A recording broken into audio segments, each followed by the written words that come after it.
pamilihan na talagang bibili nyo. Halos ganun na lahat.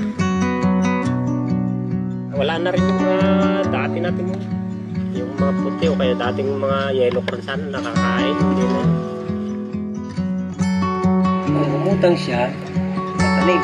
Siyempre pag-harvest, babayad. Ang tira, sako. Hindi pa nakapagtanim, utang ulit ng kakainin. Pagkasta sa pamilya. Pag nagtanim na, utang ulit. Pagdating ng harvest, kung minsan mayroon pang stock na utang.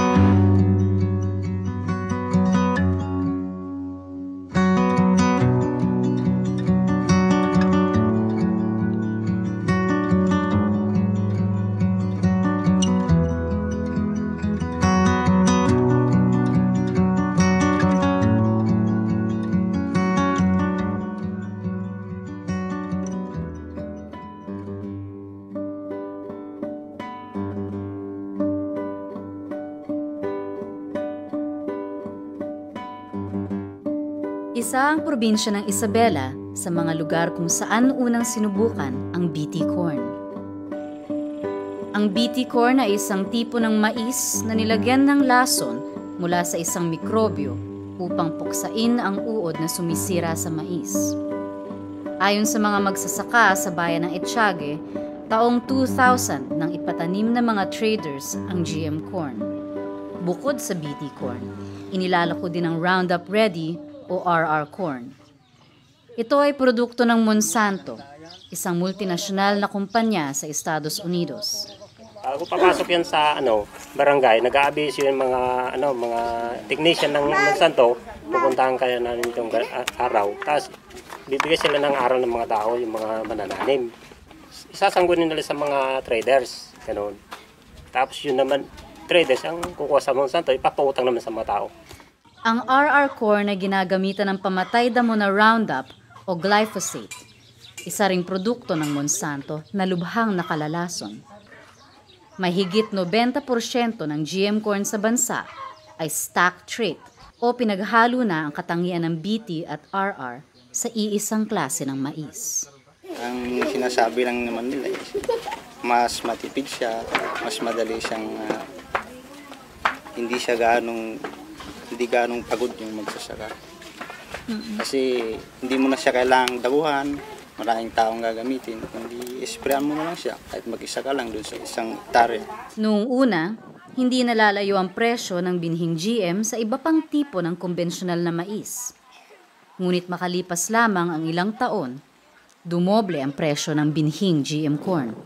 Naging rekisito ng mga traders ang binhi ng GM na mais para makautang. Napakataas nga yung presyo ng binhi tatanim mo. Pagka nag-dispose ka na, kahit maganda yung klase ng mais mo na ibibigay sa kanila, hawak naman ng traders yung presyo. Alam nila yung klase ng anihan na maganda, bababaan naman ng todo ng presyo.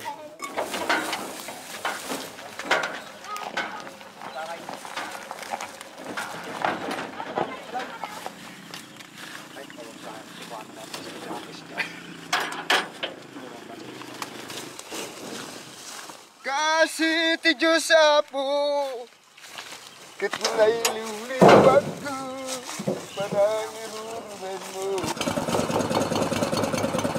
Kami naman magsasaka, talagang todo ka na sasakaling ka ng traders. Dahil yun na ang kanila. Lahat ng traders nagpapautang, yun na. Hawak na nila yung presyo.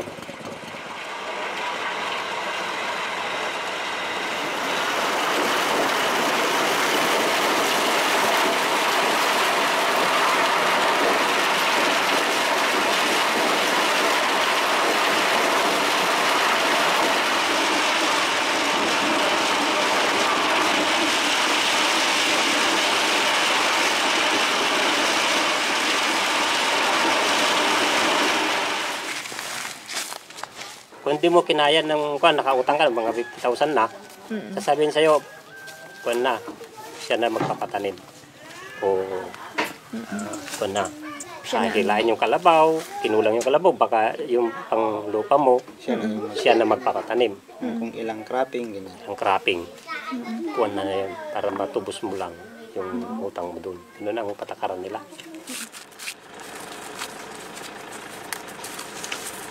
Sa paglawak ng mga tanimang nakalaan sa GM Corn, lumiliit ang bilang ng nagtatanim ng tradisyonal na mais. Anila, dahil naghahalo-halo ang mais sa taniman at bagsakan, kadalasan nakokontamina ng GM Corn ang tradisyonal na mais.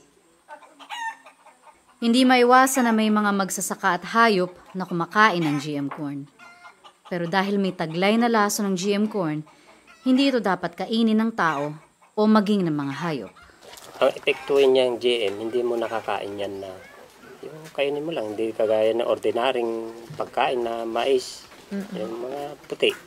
Kinakain yan, walang epekto sa sarili. Pero yan, kakainin mo, kakasagad ka. O diarrhea, ganun. Kasagad talaga, hindi mo pwedeng kainin yan. Tapos, mga animal namin, mga kalabaw, hindi lang kasi namin nakakaano pa dito eh. Hindi pa yung naranasan o kaya walang pagsusuri pagka may namamatay na kalabaw dito. Pero karamihan na yan, ipinapakain sa kalabaw yan na mamatay. Sa bayan ng Cordon sa Isabela, nakatali rin sa pangungutang ang mga magsasakang nagtatanim ng GM Corn. Bago magtaniman, may mga technicians na dumadating, pupunta rito. Pero yung mga binhi po na inaalok nila, kunwari may discount pagka i-deliver nila, pero mataas pa rin. Ngayon kung wala kang ikakas, siyempre hindi ka makakabili kahit na may discount. Kaya ang nangyayari, babagsakan ho nila lahat yung mga traders na mga ganyan, binhi, mga kailangan gamitin sa pagsasaka. At doon na rin kumukuha nangungutang yung mga farmers at traders. Nasuki nila. Doon sa pinautang na halimbawa po 1,300 ang isang bag na abono, pag pinautang sa iyo yan, papatungan na nila ng mga 1,000 ganyan o kaya 500, then magpupursinto pa ho yung utang. Kaya napatungan na yung dating yung talagang presyo, sa 4 na buwan na magpupursinto ho yun. Mababawas pa rin ho doon sa kita ng magsasaka. Sa pag-aani,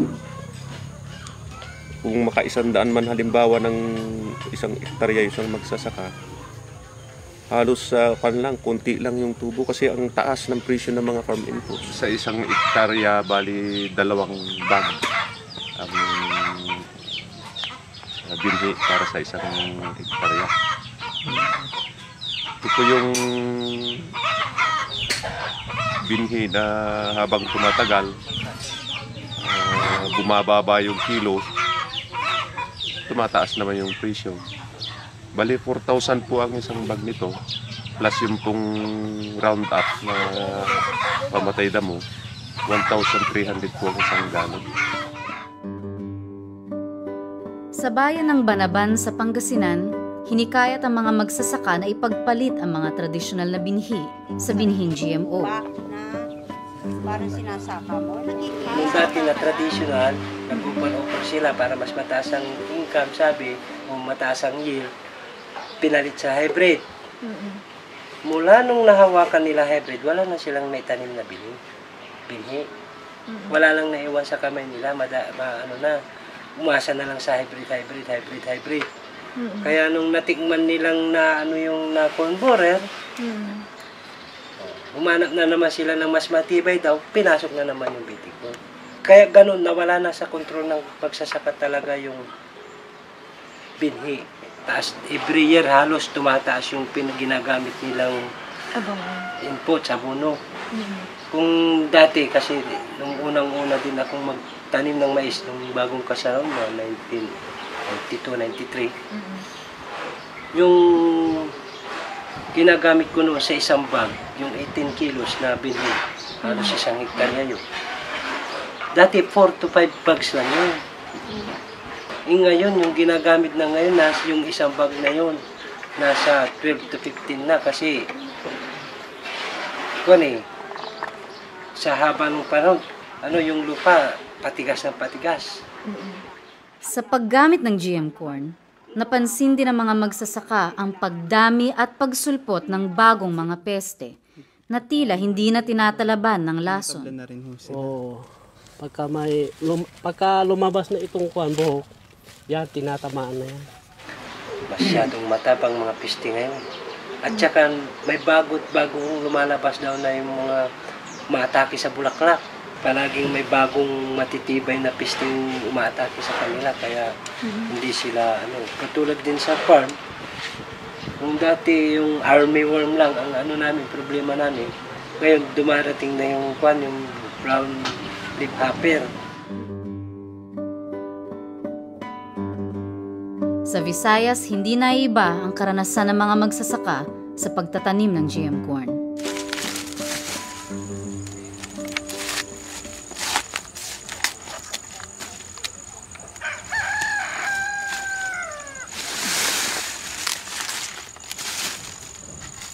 Sa bayan ng Dumaraw, probinsya ng Capiz, nahikayat ang mga magsasaka sa magagandang pangako ng Monsanto.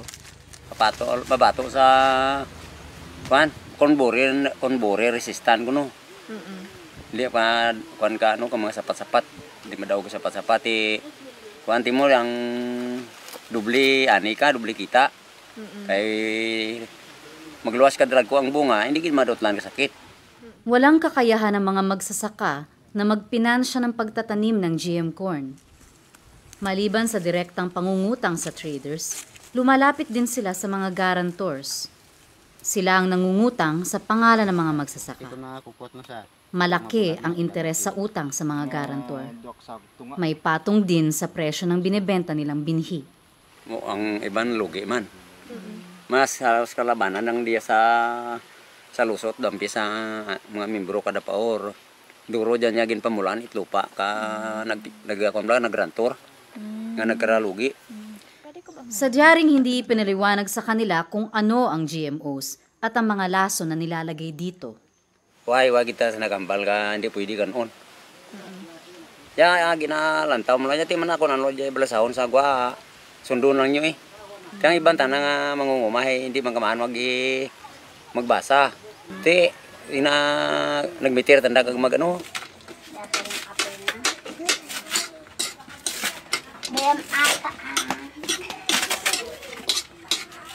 Kalaunan, naramdaman na lamang nila ang masasamang epekto ng GM corn sa kanilang kalusugan. Mutat ka lang ka kabrusgon mo. No, sakit lang buso mo sa kabrusgon mo. Ay magsakit sakit sa tuga ka. Belatian kundi nga kabrusgon tagin sakit na. Sa subong daw hindi man epektibo mga tao magkaon daw ay gid man ikaw at mabatian nga mga may kaso nga nagsakit busong nakakaon kamay sa ang iba nadlok magkaon. Ako man lang itong nagkaon ng ligad bulan nga nagsakit ya nag-inubo ko sakit dugan ko. Apektado din ng herbisidiyong ini-spray sa RR corn ang lupa at ibang mga pananim. Sa pagkamatay ng mga halamang tumutulong upang kumapit ang lupa, unti-unting lumuluwag ang lupa dulot ng soil erosion. Di ko malambot sa kabaho ka chemical ka kuro gid mapagpamunga na Nuntat pagpamunga na. Kung mamunga gid man sa jang daw kwanbla. Daw beres. Ano yang gani sa termino? Daw gipos, gipos pagid. Yin ang una gid maisa nabi kadang Monsanto subong sa una wala pa dati bato kon lang taon mo. Ya malaisan. Pero karon na halos hindi mo makita lupa. Limot dalag ko ang bato nagruha. Namay no amo man dalag ko pay sansan gid. Sa una wa dati bato ikaw makita lupa la tanan. Do karon tana kabatuhan don nga magamay. Nadala tana ka hindi madala ka tubig mo. Ya bato ya lupa lang dala na. Sa bayan ng Cuartero, nahihirapan ang mga magsasaka na gustong bumalik sa pagtatanim ng tradisyonal na binhi. Di kay nag-imbestigahan mo na muna nga kanay sa tawag nga ginkuan ka mga teknisyan nga maayo makunoy na nga mais kung saguron mo lang kay dako maani mo. Ano mo sorry wild mo lang met bakla nga native wild makamit native nga kuan ay nang patuloy dum lang sige dum lang kami kay pioneer wild kamat bakla nga bini naman. Hindi pinaliwanag ng mga technician na GMO ang kanilang mais na itinatanim. Kaya hanggang ngayon, hybrid na mais pa rin ang tawag dito ng mga magsasaka. Ayon sa kanila, mas malaki man ang ani ng GM corn, mas magastos naman ito kumpara sa tradisyonal na mais. Okay, di man dyan. Ay, Pero abis iba na tambe mo variety.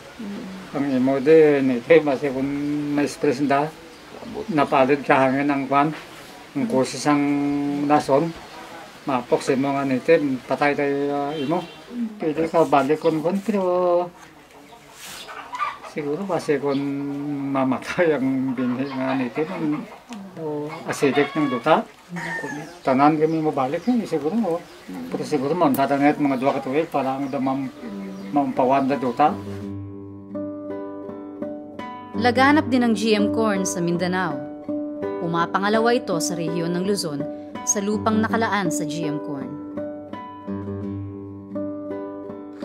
Sa bayan ng Banga, probinsya ng South Cotabato, may mga magsasaka na kinokontrata para sa pagpaparami ng binhi ng GM corn.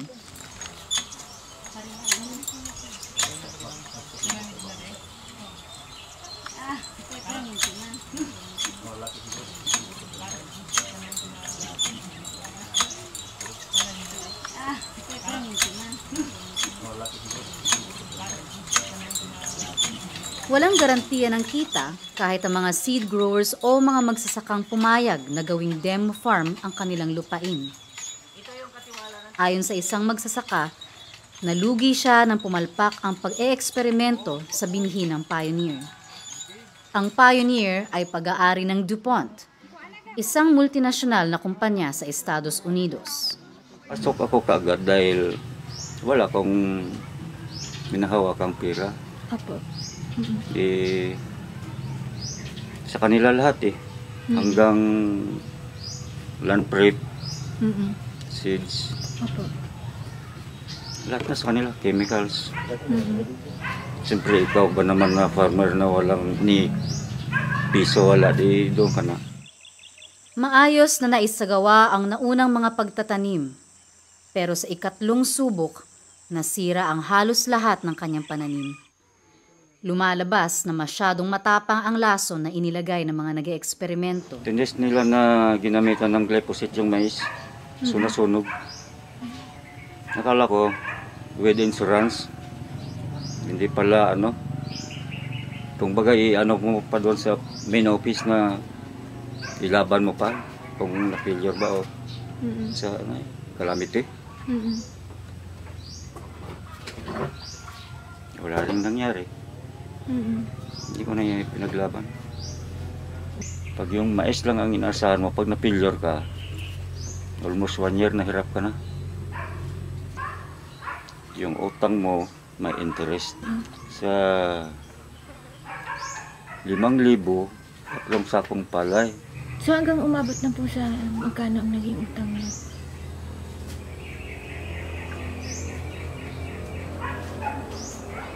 Diyan. Nakalista dyan. Gusto mong yung yellow pad, back to back. Dahil nalugi sa anihan at sa malaking gastos na dulot ng pagkakasakit ng kamag-anak, napilitan siyang ipaarkila ang kanyang lupa sa multinasyonal na kumpanyang Dole. Ngayon, halos wala na siyang sariling lupa.